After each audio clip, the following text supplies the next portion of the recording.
MoShiach Era Gog from Magog Prophecy 5783 by Karl Yehuda Ben-Jedi. Are we living in these days? Only time can tell, but conflict and war is dangerously close. Factoring the extraordinary heavy rainfall combined with increased attacks inside and outside of Israel, and the surrounding Middle Eastern countries unifying with Iran, plus the risks of Iran close to having and using a working nuclear bomb, is a clear signal of the MoShiach's imminent arrival, to the dread of all power-crazy world leaders. Zechariah's recorded prophecies speak of the armies of Magog, led by their king Gog, will bring much destruction and brutality to Jerusalem and its Jewish inhabitants. But on that fateful designated day, God will intervene on behalf of his people, just as he did so many years before in Egypt. The enemy will initially converge on Jerusalem and take half of its inhabitants captive. To save them, God will cause the Mount of Olives,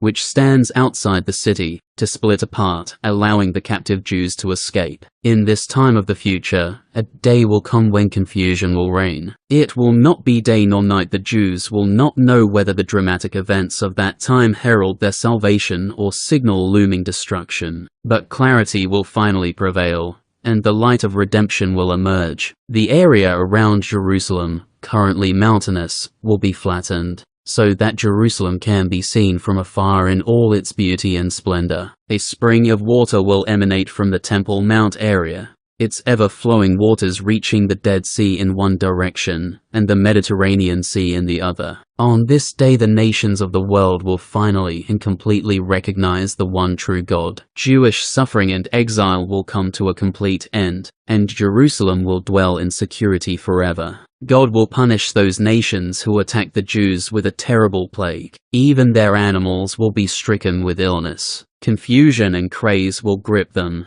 and they will destroy each other on their own. The Jews in the city will strike down the remaining troops, and collect huge amounts of spoils. The plague and the final downfall of the enemy will take place on the Sukkot holiday. In commemoration of this, the nations of the world who repented from their ways will come to Jerusalem each year on Sukkot to worship God and to celebrate. Any family or nation that does so will be blessed with life-giving rain for their crops, while those who fail to come will be denied it. In a sign of honor and thanksgiving to God, the pilgrims to the temple will consecrate the golden ornaments on their horses. As a result of the many gifts, even the pots used for cooking in the temple will be made of gold. Life in Jerusalem and Judea will revolve entirely around the temple service. The multitude of pilgrims will bring such an influx of sacrifices that all the pots used for cooking in the entire area will be kept in the halachic status of Kodesh,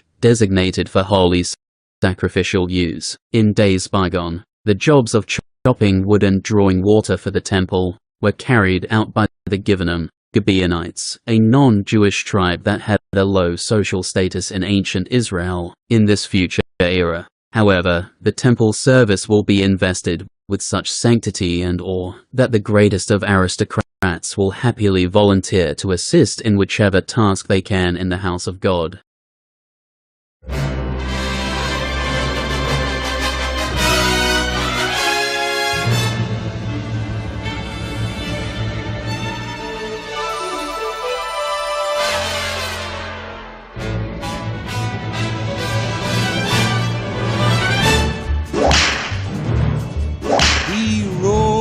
Blazing saddle, he wore a shining star.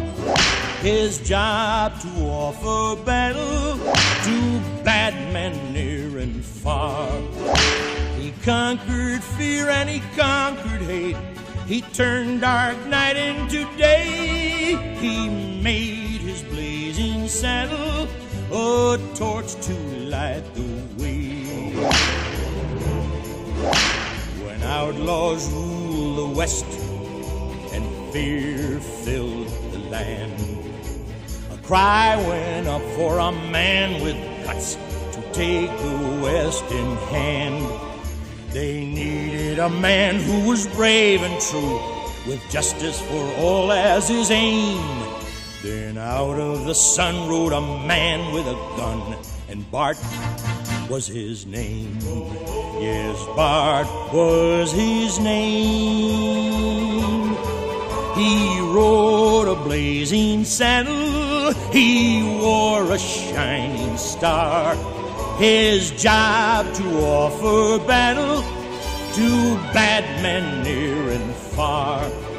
He conquered fear and he conquered hate. He turned dark night into day. He made his blazing saddle a torch